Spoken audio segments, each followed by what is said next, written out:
जय बोलिए देवाधिदेव खजाघाट श्री आदिनाथ भगवान की, देवाधिदेव खजाघाट श्री पार्श्वनाथ भगवान की, देवाधिदेव खजाघाट श्री वर्तमान शासन नायक वर्धमान महावीर स्वामी भगवान की, श्रमण कुल तिलक परम पूज्य प्रातः स्मरणीय आचार्य भगवंत श्री विद्यासागर जी महाराज की, परम पूज्य परंपराचार्य श्री समय सागर जी महाराज की, परम पूज्य गुणायतन प्रणेता प्रखर वक्ता भावना योग प्रवर्तक शंका समाधान प्रवर्तक गुरुवर श्री प्रमाण सागर जी महाराज की, परम पूज्य मुनिवर श्री निर्वेक सागर जी संधान सागर जी महाराज की, समस्त मुनि संघ की। शंका समाधान के आज के इस सत्र में आप सभी का हार्दिक अभिनंदन। इससे पूर्व कि हम आज के इस सत्र को प्रारंभ करें, गुरुदेव के चरणों में अपनी विनयांजलि इन भावों के साथ अर्पित करते हैं कि हुआ कृतार्थ आज मैं गुरुवर, पाप निवारक पादर्शन, फिर भी मिश्री मिश्रित वाणी, सुनने का है आकर्षण, स्वाति का नक्षत्र उदित हो, मेघ देख उत्साहित हो, वर्षा जल पीकर ही चातक तृप्त और आनंदित हो। सभी लोग हाथ जोड़ेंगे, मस्तक झुकाएंगे और मेरे साथ बोलेंगे, हे गुरुदेव नमोस्तु नमोस्तु नमोस्तु। बंधुओं, आज के सत्र को हम प्रारंभ करें उसके लिए हम सभी चलते हैं परम पूज्य मुनिवर श्री संधान सागर जी महाराज के श्री चरणों में और निवेदन करते हैं कि आपके माध्यम से, हे महाराज श्री, आपके माध्यम से गुरुमुख से शंका समाधान की गंगा यहाँ प्रवाहित हो सके, जिसमें आप लावित हो कि हम सभी अपने आप को धन्य कर सकें। नमोस्तु नमोस्तु नमोस्तु। आज का ये शंका समाधान का सत्र चलते हैं गुरु चरणों में। और आज ये चोट मंदिर में आप लोगों का पुण्य, आपस में बातचीत नहीं, आप लोगों का पुण्य है कि अपन आज गुरु चरणों में यह शंका समाधान का सत्र प्रारंभ कर रहे हैं। श्रीमती अनुषा जैन, सिंधी मार्केट भोपाल, वे अपना प्रश्न कर रही हैं और उसके बाद में मीना जैन भोपाल, वे तैयार रहेंगे। सभी महाराज जियों को नमोस्तु।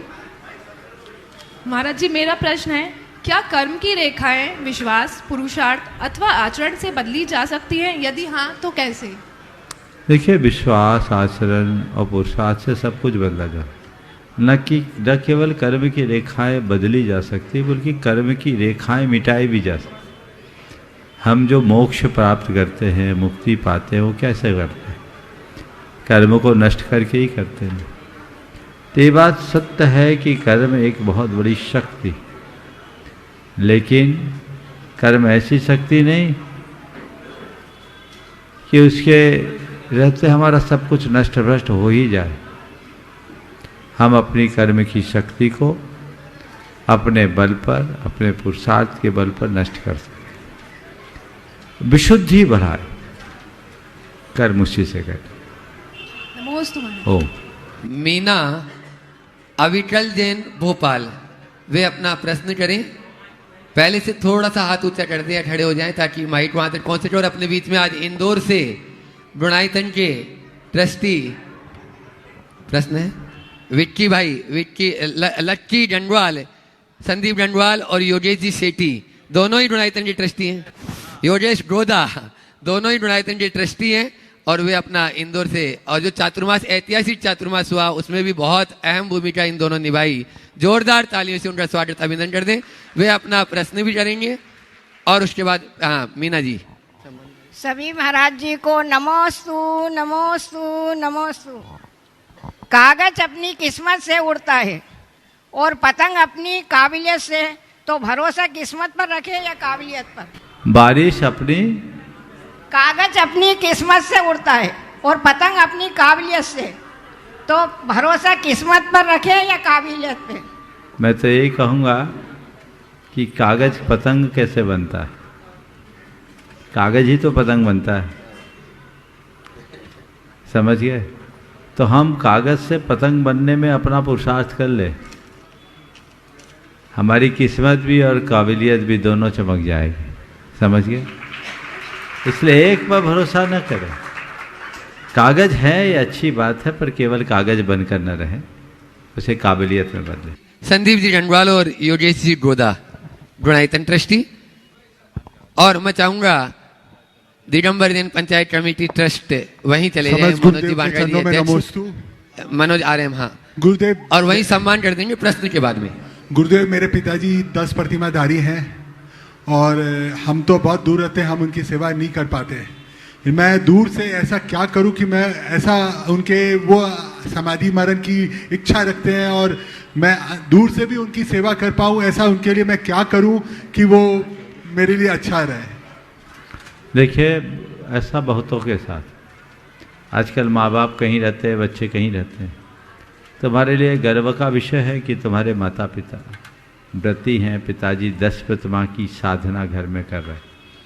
स्वाभाविक है, साथ में नहीं रहने से तकलीफ तो होगी, पर उनकी अनुमोदना करो, भावना भाव, और भावनात्मक रूप से जितनी अनुकूलता बन सके बनाओ।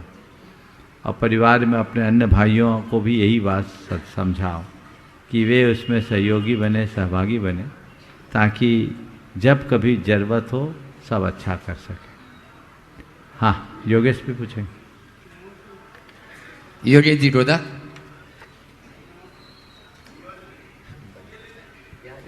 नमोस्तु गुरुदेव। महाराज जी, आपके पास आने की इच्छा तो बहुत होती है, लेकिन आ नहीं पाते हैं। लेकिन जब आते हैं तो जब जाने की भी इच्छा नहीं होती है, लेकिन जाना पड़ता है। ऐसा क्यों? आने की इच्छा होती, आ नहीं पाते, और जब आ जाते हैं तो जाने की इच्छा नहीं होती, जाना पड़ता है। ऐसा क्यों? गुरुदेव हमेशा कहते थे, आओ आना न पड़े और जाओ मत जाना पड़े। अगर जाने की इच्छा नहीं हो रही है तो समझ लेना तार ठीक तरीके से जुड़ गए, तो ये शुभ लक्षण है। समझे? ये लगाव बनाओ, ये स्वाभाविक है। घर गृहस्थी और दुनियादारी वो तो तुम्हें प्रभावित करेगी, उससे जुड़े तो जुड़े ही रहना पड़ता है, लेकिन अपनी निष्ठा मजबूत बन करके चलने चाहिए, जिससे जीवन का पथ प्रशस्त हो। ओह हाँ, नमोस्तु गुरुदेव। इनका सम्मान हो रहा है, ट्रस्ट कमेटी यहाँ सम्मान कर रही है। आप लोग जोरदार तालियों से एक बार और सम्मान कर दें। श्रीमती बिंदु जैन, श्रीमान अनुराग जी जैन तैयार रहें, और उसके बाद में कमल जी अजमेरा। ओ बिंदु अनुराग, हाँ, प्रश्न करें, और उसके बाद में कमल जी अजमेरा तैयार रहें। नमोस्तु महाराज जी, सभी महाराज जियों को नमोस्तु। महाराज जी, मैं बचपन से ही धर्म से जुड़ी हुई थी और मुझे ऐसे लगता था कि कुछ बड़ा करना है, कुछ बड़ा करना है, लेकिन मैं समझ नहीं पाती थी कि मुझे क्या बड़ा करना है। और सोचती थी कि रात क्यों होती है, दिन क्यों होते हैं, वही सब काम शुरू हो जाते हैं रोज़, ऐसा क्यों, मुझे कुछ बड़ा करना है। तो महाराज जी, मुझ कुछ से ऐसे अपने आप होते गए बड़े बड़े काम, लेकिन उनसे भी मैं संतुष्ट नहीं हूँ। और मुझे मतलब अपने आप बड़े बड़े काम मुझे होते रहते हैं। यहाँ तक कि मैंने अभी दुकान भी खोली है, तो उसमें बाइयाँ वगैरह 80% मेरी आती हैं मेरी दुकान में। तो महाराज जी, लेकिन अभी भी मुझे संतुष्टि नहीं मिलती और ऐसे लगता है अपराध बोध सा कि मैं बड़ा कुछ करना है, लेकिन मैं कर नहीं पा रही हूँ। तो इसके लिए मुझे सबसे पहले अपने जीवन का लक्ष्य बनाओ, उसके अनुरूप पुरुषार्थ जगाओ, ताकि जीवन बेहतर बन सके। बड़ा करना तो यही है कि रत्नत्रय धारो, वही सबसे बड़ा काम है, बाकी सब छोटे काम हैं। चलो, आपका आशीर्वाद। आगे कमल जी अजमेरा अपने बीच में भोपाल से, और उसके बाद में विनय जी जैन चिरमिरी, जो संरक्षक हैं गुणायतन के, तैयार रहेंगे और उनका सम्मान भी होगा। महाराज श्री, आपके चरणों में त्रिवार नमोस्तु। गुरुदेव, एक सबसे बड़ी बात यह है कि हमारे देश के प्रधानमंत्री आचार्य श्री के दर्शनार्थ जहाँ पधारे थे और उन्होंने राष्ट्र के संबंधी चर्चा की थी, उसका पालन उन्होंने किया था। उसी तारतम्य में महाराज श्री, जब आप टीटी नगर पंचकल्याणक में थे, हमारे प्रदेश के उप मुख्यमंत्री और वित्त मंत्री माननीय जगदीश जी देवड़ा आपके पास पधारे थे और हमने कहा, महाराज श्री, ये अगला बजट ये प्रस्तुत करने वाले हैं। गुरुदेव, आपने एक सलाह दी थी कि पशुओं के संबंध में, गौशाला के संबंध में, गुरुदेव उस चीज़ को उन्होंने कल बजट का जब भाषण था उसमें गौशाला के लिए पिछले साल से ज़्यादा ऐसा डबल राशि गौशाला के लिए उन्होंने आवंटित की। आज जब मैं उनको बधाई देने गया गुरुदेव, तो उन्होंने कहा कि आपके महाराज श्री का जो आदेश था उसको हमने संज्ञान लेते हुए हमने एक राशि जो है डबल की, और मेरा उनको प्रणाम कहना और मैं अभी बीच में रंग पंचमी या उसके बीच में आके उनसे आशीर्वाद लेने अवश्य आऊँगा। गुरु नमोस्तु गुरुदेव। बहुत सुंदर, एक बार कमल भाई का भी अभिनंदन कर दे। ये मैं मानता हूँ कि ये सरकार की संवेदनशीलता का एक प्रतीक है। सरकार ने गौ सेवा के क्षेत्र में शुरू से ही बहुत अच्छा भाव रखा और काम भी किया है। और अगर आपने जैसा बताया उसके अनुसार यदि ये बजट गौशालाओं का डबल हुआ है तो एक प्रशंसनीय कदम है और निश्चित इससे हम अपने देश में, अब इस प्रदेश में गौशालाओं को और आगे बढ़ा सकेंगे। मेरा बहुत बहुत आशीर्वाद। चलिए अपने बीच में चिरमरी से विनय जी जैन जो गुणायतन के संरक्षक हैं, वे अपना प्रश्न कर रहे हैं और कर्मठ कार्यकर्ता भी हैं, अहरनिश वैयावर्ती में लगे रहते हैं। एक बार जोरदार ताली बजा दीजिए उनके सम्मान में। और मैं चाहूंगा पंचायत ट्रस्ट कमेटी प्रश्न के बाद में वहीं जाकर उनका सम्मान भी कर देगी। उसके बाद में राखी जैन घोड़ा नक्काश तैयार रहें। गुरु जी के चरणों में नमोस्तु नमोस्तु नमोस्तु। छुल्लक जी के चरणों में इच्छामी इच्छामी इच्छामी। चलिए, इन्होंने अपना सवाल बाईपास किया है। चलो चलिए बोलो। क्षमा चाहता हूँ गुरु जी। मेरा प्रश्न ये है कि मैं शिखर जी पे जाने को तैयार हो गया हूँ, मेरी टिकट भी बुक हो चुकी है, लेकिन मेरा पूछना ये, वहाँ पहुँचकर मैं अगर अभिषेक, पूजन, शांति धारा करना चाहूँ तो उसके लिए मुझे क्या करना होगा? और मैं उत्साहित हूँ कि मेरी बेटी की जब शादी हो जाए उसके पश्चात मैं एक सिद्ध चक्र विधान कराना चाहता हूँ। उसके लिए 100 धर्म बनने के लिए मुझे क्या क्या करना होगा, इस बात से मुझे अवगत कराएं। बहुत अच्छा भाव आपका है। मैं चाहूँगा एक बार हरपाल जी का जोरदार अभिनंदन करें। देखिए, ये जो सवाल है ये संहिता विषयक सवाल है और संहिता विषयक सवाल का उत्तर सार्वजनिक देना मैं उचित नहीं समझता। हमारी सब प्रकार की व्यवस्थाएं हैं। मैं आपके भावों का बहुमान करता हूँ। आपने बहुत उत्तम भाव रखे हैं। अलग से समय लेकर के आप बैठिएगा, वहाँ उसका समाधान निकलेगा। और मैं चाहूँगा कि इनके इस भाव का सम्मान करते हुए इनका भी सम्मान कर दीजिए। और हमारे विनय भाई जो आप देख रहे हैं बड़े मूछ वाले हैं, वो हमेशा सेवा में समर्पित रहते हैं और गुणायतन के संरक्षक भी हैं, उनका भी अभिनंदन आप लोग कर दीजिए वहीं पर। विनय जय। जोरदार तालियां दोनों के लिए। हरपाल सिंह जी, सरदार जी जो नियमित रूप से महाराज श्री जी को प्रतिदिन सुनते हैं और अभी भोपाल में जब से भी हैं, एक भी दिन एब्सेंट नहीं। और उसके बाद में राखी जैन अपना घोड़ा नक्काश से अपना प्रश्न गुरु चरणों में करे और उसके बाद में तैयार रहेंगे अनुभव जी सराफ।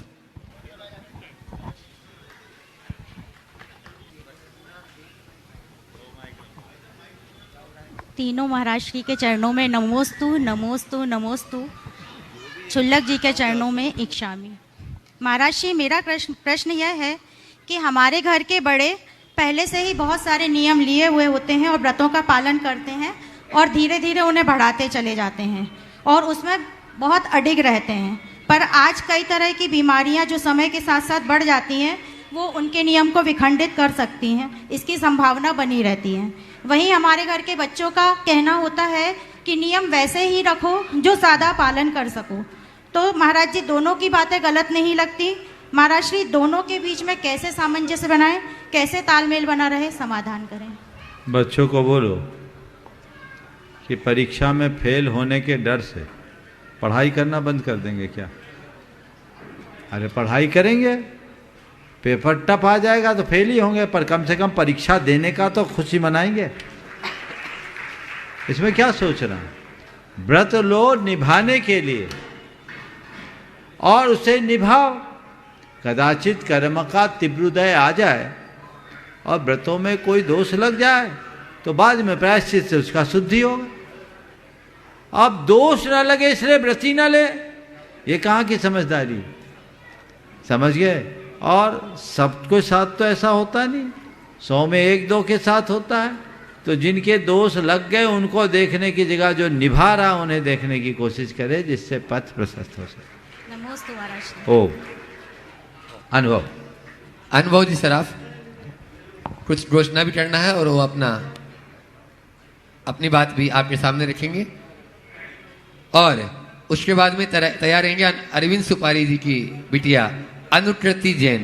गुरुदेव के चरणों में नमन और मुनि संघ के चरणों में नमन। निरंतर की भांति शाश्वत क्षेत्र सम्मित से घर से गुणायतन परिवार में लोगों का क्रम जुड़ता ही जाता है। अपने पुण्य के लोग बहुत आगे बढ़ाने के लिए करते हैं, इसमें जुड़ते हैं और हम लोग इसी क्रम में सब लोगों से ये चाहेंगे, हम ये घोषणा करूंगा, आप लोग तालियां बजाएंगे। आज बहुत सारे परिवार गुणायतन से जुड़े हैं। इसी क्रम में आज हमारे साथ ऑफलाइन और ऑनलाइन दोनों सदस्य जुड़े हैं। ऑनलाइन में जो हमें प्रविष्टि मिली है निर्माण निधि के रूप में, आप लोग तालियां बजाना। श्री विजय सुनोती पाटोदी इंदौर, बरजा उज्जवल बिठोदे भोपाल, श्री हीरालाल जी जैन राजेश कुमार जैन मुंबई, श्रीमती पुष्पा जैन भरत भूषण जैन दमोह, श्री निखिल जैन तानिया राज जैन मेवान दुबई, श्री अजित सरोज जैन गौरव जैन नेहा जैन अशोकनगर। इसी क्रम में हमसे सूत्रधार के रूप में जो जुड़े हैं श्री ऋषभ जैन, श्रीमती आयुषी जैन, सुपुत्र राजीव कुमार जैन रफीगंज। आप लोग तालियां बजाएं, उनके पुण्य की अनुमोदना करें और अपना पुण्य भी बढ़ाएं। आप सब भी गुणायतन परिवार में जुड़ेंगे, इसी भाव के साथ अपने लिए ताली बजाएं आप। और साथ में आज हमारे भोपाल का एक वरिष्ठ नाम और हमारे बहुत सारी सामाजिक संस्थाओं से जुड़े हुए, मैं उनका नाम लेना चाहूँगा। वो संस्थापक सदस्य के रूप में आज हमारे ट्रस्टी के रूप में जुड़े हैं श्री वीरेंद्र जैन, श्रीमती पायल जैन। सम्मान के साथ उनको बुलाऊंगा, मंच के नज़दीक आएँ। उनके सम्मान के लिए हमारे पंचायत कमेटी ट्रस्ट के अध्यक्ष और साथ में हमारे गुणायतन के ट्रस्टी मनोज जी बांगा, अगर वो यहाँ पर हों, मेरी आवाज़ सुन रहे हो तो आ जाएं। साथ में आदित्य मनेहा जी और साथ में अरविंद जैन सुपाड़ी जी हमारे गुणायतन के ट्रस्टी हैं। और स्वागत सम्मान की बेला को क्रम में करें। वीरेंद्र जी, हमें चाहूँगा आप यहाँ पर आएँ और भाभी जी अगर यहाँ पर हो तो भाभी जी भी साथ में खड़ी हों। आप लोग तालियां बजाते रहे जब तक सम्मान का क्रम चल रहा है। आज हमारे यहाँ संस्थापक स्वरूप के सदस्य में आप जुड़े हैं।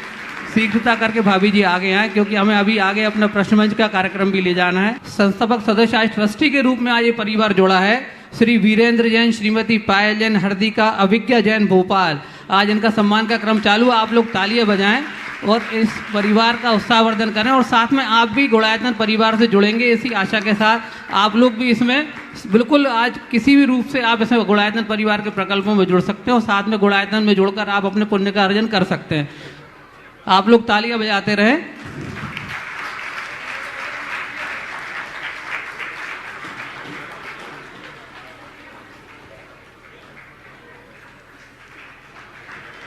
ओ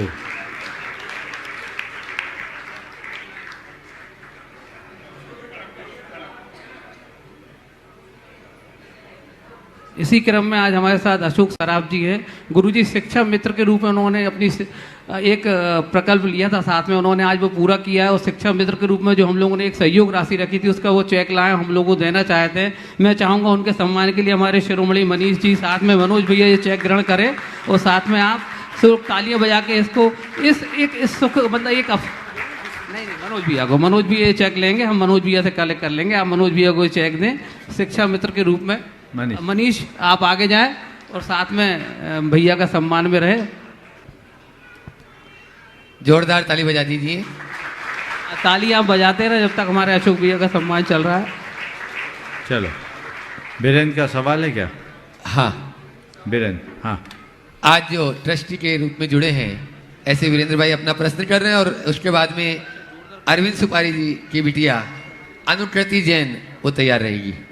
माइक वहां तक पहुंचा दे, हाथ ऊंचा कर ले ताकि माइक वहां तक पहुंचे। क्वेश्चन इतना संशय में हूँ, करूँ नहीं करूँ इस जगह पे, क्योंकि मैं समाज से बहुत ज़्यादा नज़दीक नहीं रहा अभी तक, अपने पारिवारिक कारणों दूसरे वस्तुओं में व्यस्त था।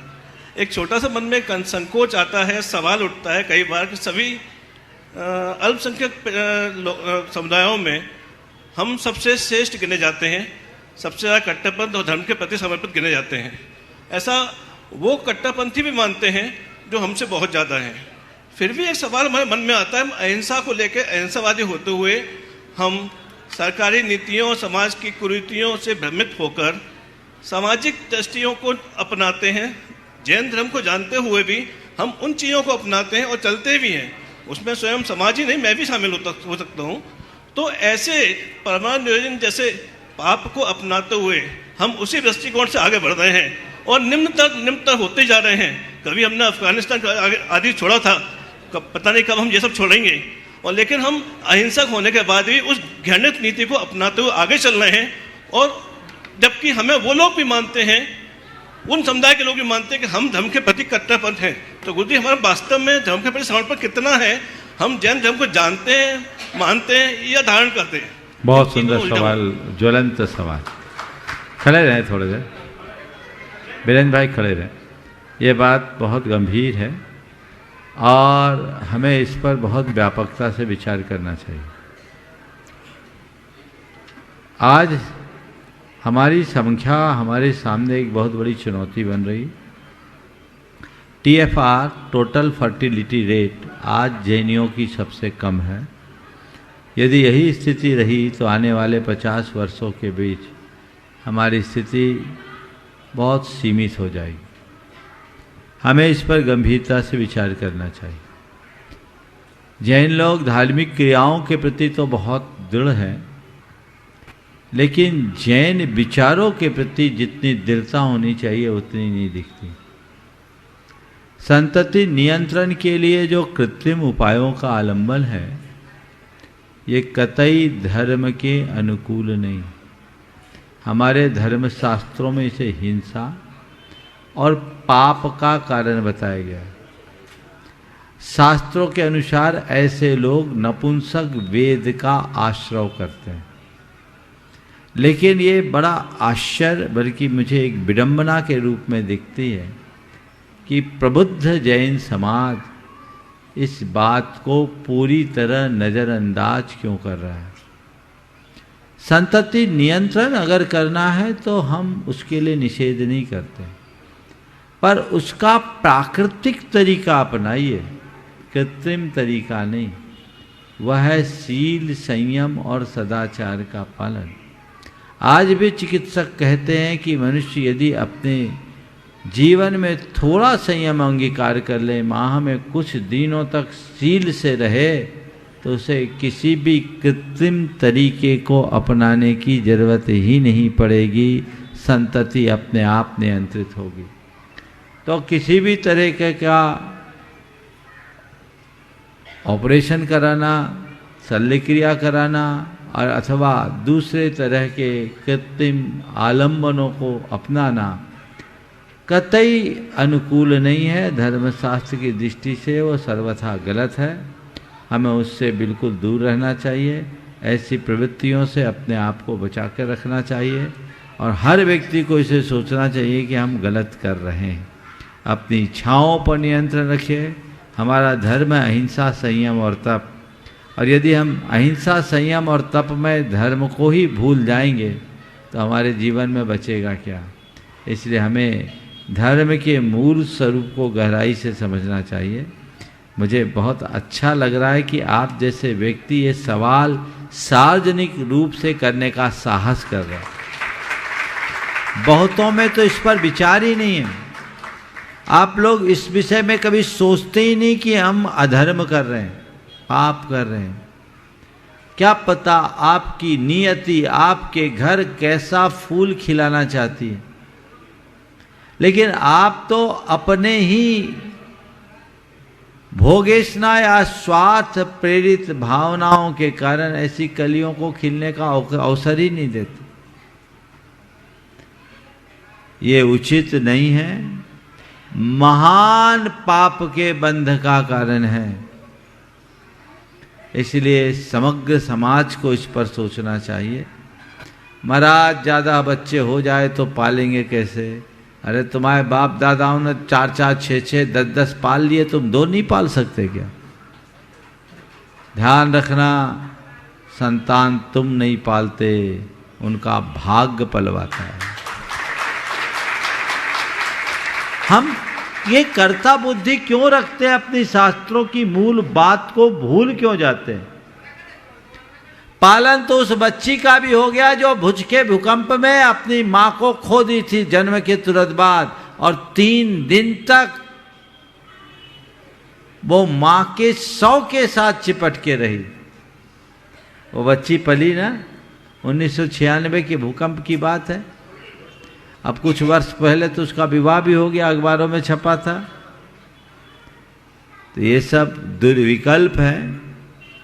शास्त्रों की बातों पर श्रद्धान करना चाहिए और उसी अनुरूप आचरण करने का प्रयत्न करना चाहिए, तभी हम कोई अच्छा आदर्श उपस्थित कर सकें।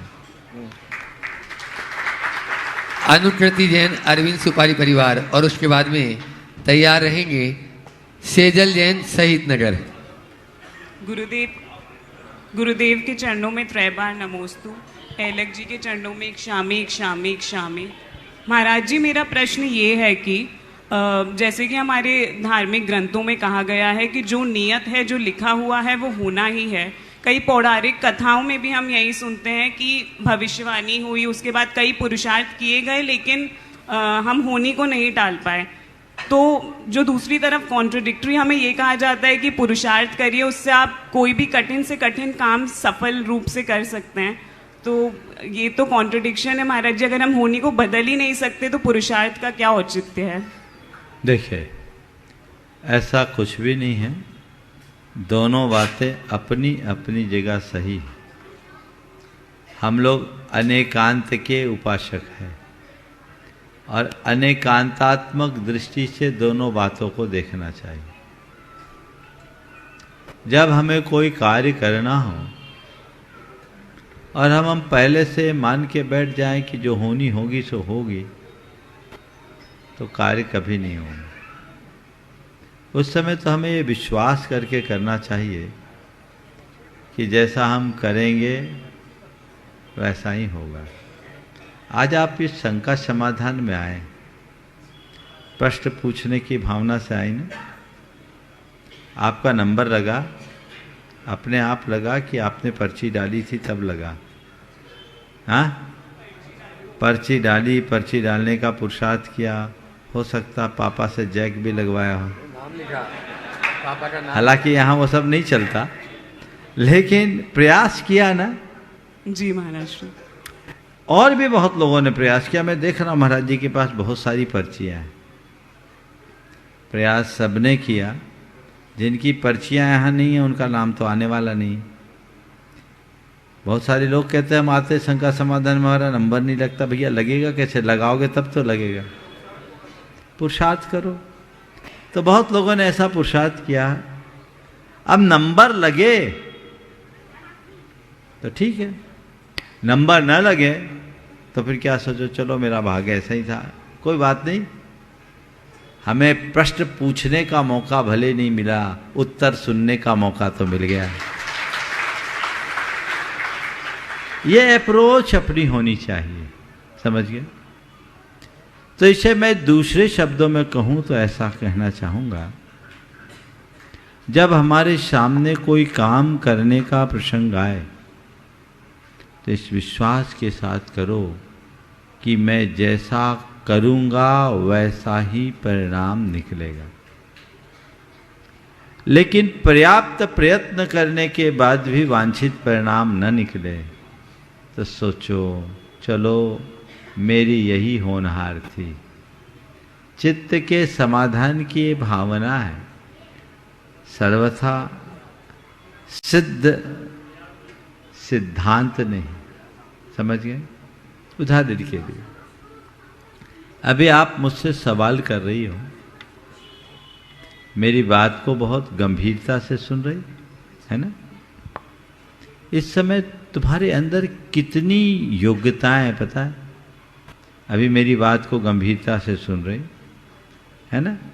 अगर मैं कोई जोक सुना दूं तो तुम हंस दोगी, कोई आश्चर्यजनक बात कर दूं तो तुम चकित हो जाओगी, कोई भयोत्पादक बात कर दूं तो तुम डर भी सकती हो, और थोड़ी सी तारीफ कर दूं तो तुम्हारा चेहरा खिल जाएगा, है ना? हाँ? और अगर थोड़ा सा डांट दूं या आलोचना कर दूं तो मुंह उतर जाएगा, होगा?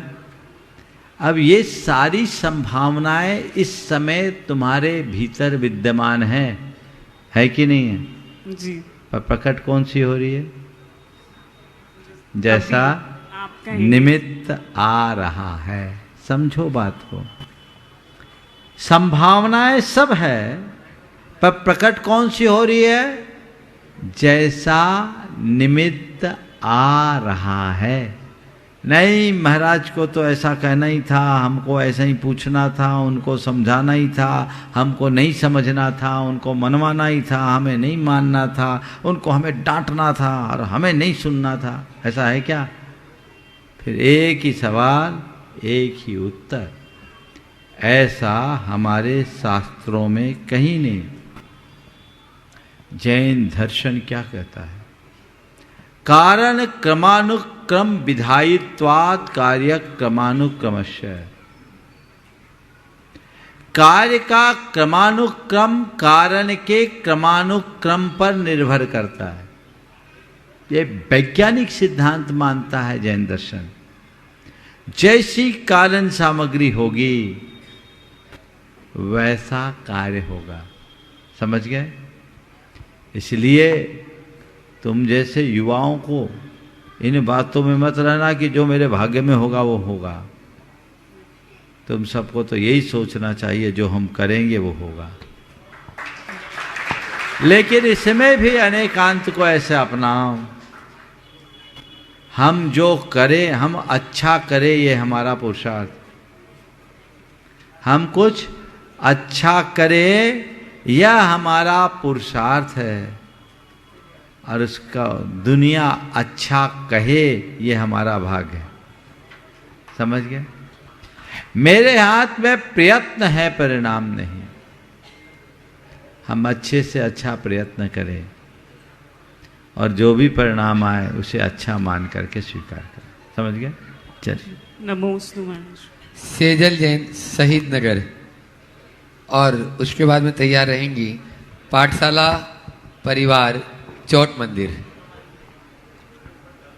नमोस्तु गुरुदेव। इक्षामी छुल्लक जी, मेरा प्रश्न ये है कि जब हम किसी की मृत्यु होती है तो उसमें जाते हैं और आकर नहाते हैं और हमें 24 घंटे की सूतक लगती है। मैं एक मेडिकल छात्रा हूँ।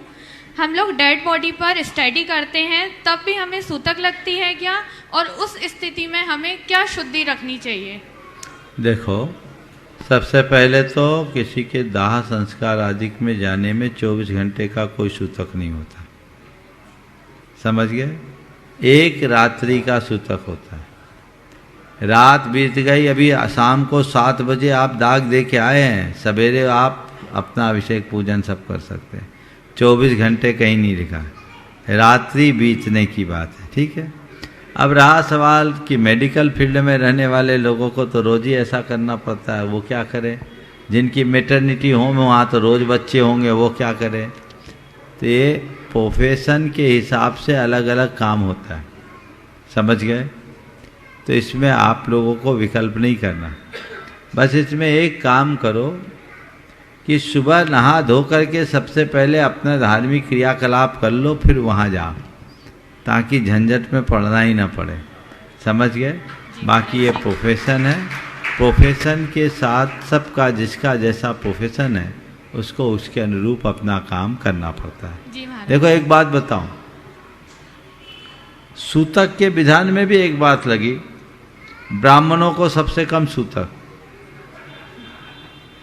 क्षत्रियों को उससे ज्यादा, बनियों को उससे ज्यादा। बता रहा हूं इसका कारण क्या है। तो ब्राह्मणों को कम सूतक इसलिए रखा क्योंकि व्रती को ब्राह्मण कहा जैन धर्म में। किसको कहा? व्रती। तो उसके क्रियाकलाप अलग है। जन्मजात ब्राह्मण हमारे यहाँ जैन धर्म में माना ही नहीं। जो व्रती है वो ब्राह्मण, ब्राह्मणा व्रत संस्कारा। तो व्रती को कम सूतक क्योंकि वो विशुद्धि में जीता। क्षत्रिय बड़े दिल का होता, बड़ी सोच का होता, वो उस प्रजा की रक्षा में तत्पर होता है, तो उसे ये सब बातों का ज़्यादा असर नहीं पड़ता, इसलिए उसकी अपेक्षा थोड़ा ज़्यादा है, लेकिन फिर भी कम। और बनिया जोड़ घटाव ज़्यादा करता है, इसलिए इसका सूतक अधिक। तो ये जो चीज़ें अलग अलग की है, इस बात का द्योतक है कि मनुष्य के कर्म के अनुरूप उसका सूतक होता है। जिस समय शास्त्र लिखे उस समय ऐसी शल्य क्रियाएं चलित नहीं थी। अगर उस समय इस तरह की कोई व्यवस्था होती तो शास्त्रों में लिख दिया गया होता। लेकिन अगर मैं ये कह दूं कि तुम लोगों को सूतक लगेगा तो फिर तो जैनियों को डॉक्टर बनना ही नहीं चाहिए, अस्पताल खोलना ही नहीं चाहिए, तो बड़ा मुश्किल हो जाए। नमोस्तु महर्षि। पाठशाला परिवार चोट मंदिर और उसके बाद में हितेशी जैन तैयार रहे। त्रय मुनिराजों के पावन चरणों में बारंबार नमोस्तु नमोस्तु नमोस्तु। सभी क्षुल्लक जी महाराजों के चरणों में इच्छामी इच्छामी इच्छामी। हे महाराज श्री, कहते हैं दूध का जला व्यक्ति छाछ को भी फूंक कर पीता है, फिर क्यों इस संसार में गरम दूध रूपी पाप में लिप्त रहता है और इस भीषण गर्मी में पुण्य रूपी ठंडी छाछ को पीने की इच्छा रखता है? ऐसे कैसे पॉसिबल हो सकता है? दूध का जला छाछ को भी फूंक पर पीता है, ये सवा कहावत अपनी जगह है, लेकिन जो आपने इस कहावत से प्रश्न जोड़ा है वो कहीं से नहीं जुड़ा। आपने तो पाप को दूध बोल दिया और पुण्य को छाछ बोल दिया। इसका इससे कोई मेल नहीं है। मेहनत तो आपने प्रश्न के लिए बहुत अच्छी की है, लेकिन इसको थोड़ा और सुधारा जाए। इसे दूसरे तरीके से ये पूछे कि सामान्य रूप से ऐसा कहा जाता है कि दूध का जला छाछ भी फूंक फूंक करके पीता है, यानी अच्छे कार्य में चूकने वाला व्यक्ति गलत कार्य भी बहुत संभल संभल करके करता है। और आप इसमें पूछ सकते हैं कि अच्छे कार्य में चूकने वाला व्यक्ति गलत कार्य भी संभल संभल करके करता है, लेकिन बार बार ठोकर खाने वाला क्यों नहीं संभलता? शायद आप यही पूछना चाह रहे। तो मुश्किल ये है कि छाछ को फूंकता कौन है? जो दूध से जलता है ना, जो आज तक दूध से जलन महसूस ही नहीं की, तो छाछ कैसे फूंक? जब तक हम अपने अनुभव को सामने उपस्थित नहीं करेंगे तब तक जीवन में परिवर्तन नहीं। दूध से जलना एक अनुभव है जो हमें सचेत और सजग करता है, तो हमें छाछ को फूंकने का भी रास्ता बता देता है। तो हम दूध से जले तो छाछ फूंक कर खाएं, छाछ को फूंक कर पिए। लेकिन अभी तक जिसे दूध से जलने का अनुभव ही नहीं हुआ, वो छाछ को क्या फूकेगा? हम अपने अनुभव को ताजा करें। नमोस्तु महर्षि। हितेशी जैन स्टूडेंट है, वे अपना प्रश्न करें। और उसके बाद में आदित्य जी मणिया जो डोनाइत्र के ट्रस्टी हैं, मंडलवारा के अध्यक्ष हैं, वे अपना प्रश्न करें पीछे। और आज अपने बीच में हरिहर महोत्सव समिति के कुछ गणमान्य नागरिक गण यहाँ पर उपस्थित हुए हैं, अपन उनको यहाँ पर आमंत्रित करेंगे। हृदयांगन में विराजमान पूजनीय महाराज के चरणों में अनंत अनंत बार नमोस्तु नमोस्तु नमोस्तु एवं एलक महाराजों के चरणों में इक्षामी इक्षामी इक्षामी। महाराज जी, मैं IIT JEE एस्पिरेंट हूँ। अभी कुछ दिनों पहले जब IIT का रिजल्ट आया और जो बच्चे एग्ज़ाम क्रैक नहीं कर पाए तो कुछों ने आत्महत्या कर ली, कुछ डिप्रेशन में चले गए, क्योंकि लोग एक ही बार में सफलता एक्सपेक्ट करते हैं।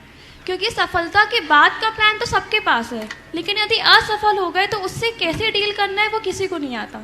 तो यही मेरा प्रश्न है कि मैं भी आगे IIT का एग्ज़ाम दूंगी, मैं पूरी कोशिश करूंगी कि मेरा एग्ज़ाम क्रैक हो, यदि ना हो तो असफलता से कैसे डील करें और कैसे पॉजिटिव रहें। सबसे पहली बात तो मैं ये कहूँगा कि आप यदि किसी भी लक्ष्य को प्राप्त करने के लिए आगे बढ़ें और लक्ष्य तक न पहुँच पाएँ तो इसे असफलता न माने। असफलता नहीं, ये तो आप एक प्रतियोगी परीक्षा में बैठ रहे हैं और हमें मालूम है कि इसमें सीटें कम हैं और एप्लीकेंट ज़्यादा है। IIT में कितने बच्चे बैठते हैं? माइक दो उसको। लगभग 20 से 22 लाख बच्चे बैठते हैं। 22 लाख? जी। सिलेक्शन कितने का होता है? कुछ हजारों बच्चों का। हजारों बच्चों का। हजारों में कितने? 10-15 हज़ार का मुश्किल से। एग्जैक्ट बताना चाहिए, इतना तो फिगर तुम्हारे पास होना चाहिए। कितने बच्चे होते हैं? 16 हाँ, सब मिलाकर पूरे देश में प्रति वर्ष IIT में सिलेक्ट होने वाली संख्या मेरे ज्ञान के अनुसार 10,000 से अधिक है, जो भी हो। अब लाखों में 1000 तो बहुत कम हुआ ना, तो बाकी को तो तय है कि सिलेक्ट होना ही नहीं है।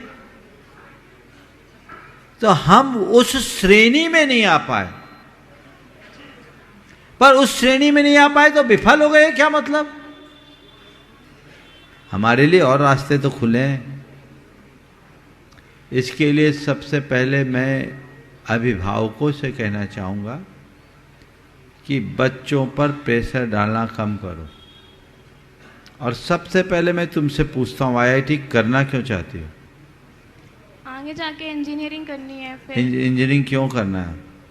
जॉब करनी है। जॉब करना, मुझे मालूम था ये उत्तर होगा। जॉब क्यों करना? जॉब क्यों करना?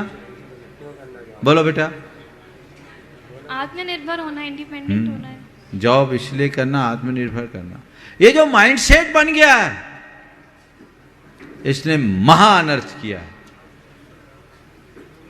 ये बच्चों का ही नहीं, उनके अभिभावकों का। बेटा पढ़ ले पढ़ ले पढ़ ले, IIT कर ले, तुम IIM में निकल जा, CA कर ले, ये कर ले, वो कर ले, जॉब जॉब जॉब जॉब। अपने पैरों पर खड़े हो, सेल्फ डिपेंड हो।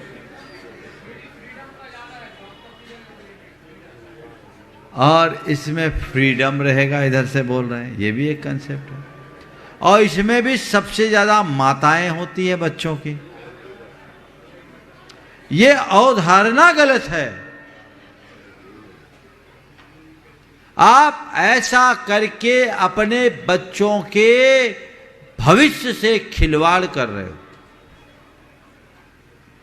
बच्चों को आप योग्य और परिपक्व बनने की बात करो, उनकी योग्यता निखरे, उनमें परिपक्वता आए, ऐसा रास्ता बताओ। और जॉब क्यों करना? हमें व्यवसाय क्यों नहीं करना? ये तो अंग्रेजों की कुचाल थी, उन्हें बाबुओं की जरूरत थी, सो बाबू बनने वाली पढ़ाई उनने विकसित की, आज भी उसी में लग गए। और IIT करके क्या कर रहे? जमोटो में जाके खाना बेच रहे, जो हमारा 12वीं पास लड़का कर लेगा। पर सारी क्रीम प्रतिभा को वो खींच रहे। बोलो, आज तो ऑर्गेनाइज तरीके से देखे तो एक IIT करने वाला खोमचा का काम कर रहा है, रिक्शा चलवा रहा है। कौन सा महारत हासिल कर रहे भाई? ये बहुत गंभीर चिंतनीय विषय है। जीवन का विज्ञान सीखना चाहिए, जिससे जीवन में स्थिरता आ सके और सुकून से अपनी जिंदगी जिया जा सके। इसलिए मैं तुम्हारे और तुम्हारे माध्यम से तुम्हारे जैसे सभी बच्चों से कहता हूं, जॉब के लिए उसे ही जाना चाहिए जिनके घर में व्यापारिक पृष्ठभूमि का अभाव है, जिनका अपना अच्छा खासा व्यापार है। उन्हें जॉब करने की जरूरत क्या है? उन्हें जॉब देने की जरूरत है। और पढ़ाई करने के लिए भी किसी भी क्षेत्र में जाओ, आप पहले चुनो हमको किस क्षेत्र में जाना है। योग्यता का विकास होना चाहिए। आप लोग जहां जा रही हो, जाते हो, मशीन बनना पड़ता है। 12-12 घंटे की कोचिंग, क्या करोगे आखिर? अपने दिमाग पर कितना प्रेशर,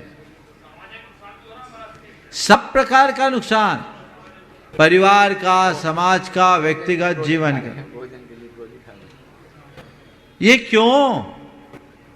माँ बाप को भी ये चीज ध्यान देना चाहिए। और आज ये परिणाम हुआ कि लोग कला गुणों को तो जानते ही नहीं। अब IIT के लिए तुमने तैयारी की, सिलेक्शन नहीं हुआ, आगे क्या करोगे? अब कुछ करने ही लायक नहीं बचे, थक गए। तब फिर बच्चे हारते हैं और तब फिर कई बच्चे अपनी जिंदगी से ही खिलवाड़ कर जाते हैं, तब सुसाइड करते हैं। और जब वो सुसाइड करते हैं तब माँ बाप आंसू बहाते हैं। प्रेशर फ्री होकर के पढ़ाई करो। अगर तुम्हें IIT करना है ना, IIT करो। मानता हूं टफ प्रतियोगिता है, लेकिन टेंशन नहीं लेना। दिमाग से ये बात निकाल दो कि मैं IITian बनूंगी तभी मेरा कैरियर होगा। दुनिया में बहुत से ऐसे हैं जो अंडर ग्रेजुएट हैं, ड्रॉप लिया है जिनने, समझ गए, और दुनिया में सारे बड़े बड़े IITian को पाल रहे हैं। बोलो, पता है तुम्हें बिल गेट्स कहाँ तक पढ़ा है? एलन मस्क कहाँ तक पढ़ा? पता है? गौतम अडानी कहाँ तक पढ़ा? पता है? जकरबर्ग कहाँ तक पढ़ा? पता है? हाँ बोलो। जी महाराज जी पता। कोई ये सब क्या उच्च शिक्षा? नहीं, मोदी जी तो अलग है, ग्रेजुएट है। तो ये क्या है? कोई जरूरी नहीं कि मेरे पास डिग्री होगी तभी मेरी योग्यता निखरेगी। योग्यता तो अनुभव से निखरती। हम जैसे बिना पढ़े लिखे कहाँ अपनी जगह बनाए, देखो।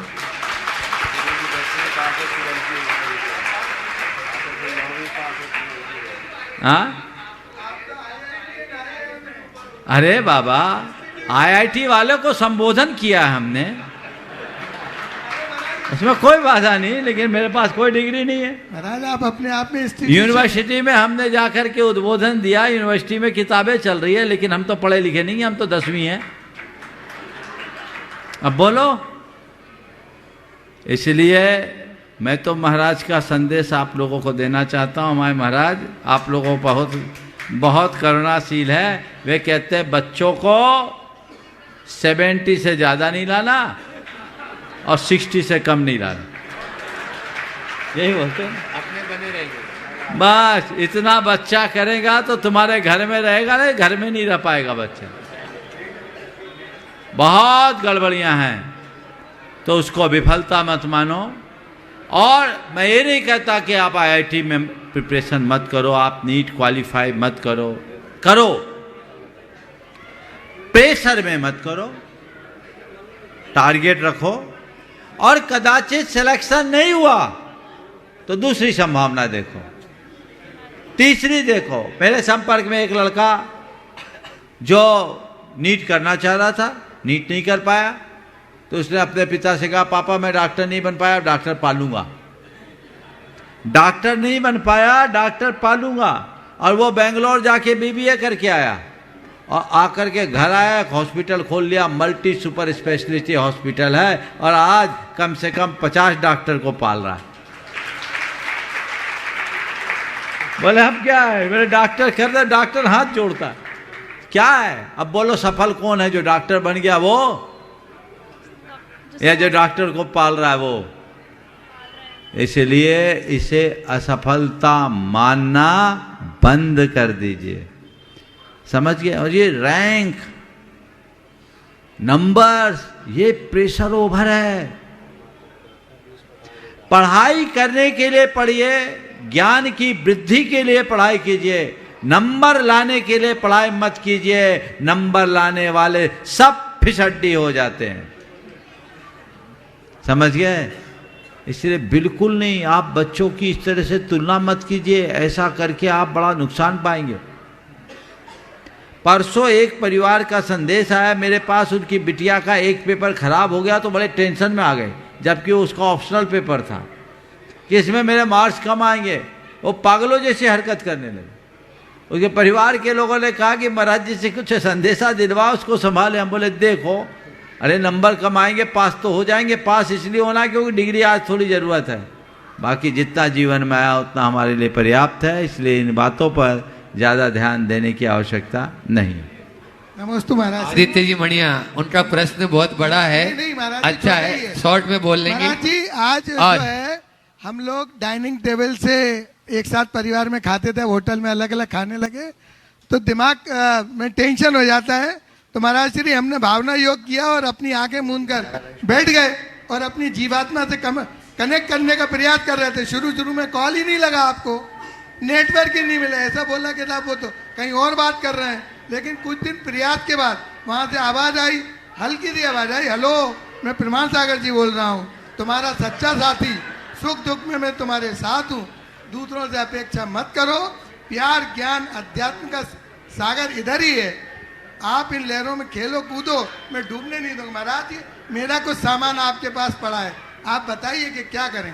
बस इसी को फॉलो करते रहो। हरिहर महोत्सव समिति को आगे हरिहर महोत्सव समिति के मनोज जी साहू, अतुल जी कौशल, अवनी जी शर्मा, संजय सिसोदिया जी और उनकी पूरी टोली, राजकुमार जी जैन, नितिन जी जैन, जो हरिहर समिति में आ जाए। और यहाँ की पंचायत समिति उनका अनुभव जी सर आप बोल रहे हैं, और मनोज आर्य वो भी अपना एक और हमारी पंचायत कमेटी ट्रस्ट के लोग साथ में पूरे गुड़ायतन परिवार के लोग उनका स्वागत करेंगे। यहाँ पर थोड़ी जगह कर लें और महोत्सव समिति के जो पदाधिकारी हैं वो आगे आए और हमारे पंचायत कमेटी और गुड़ायतन परिवार उनका सम्मान करेगा।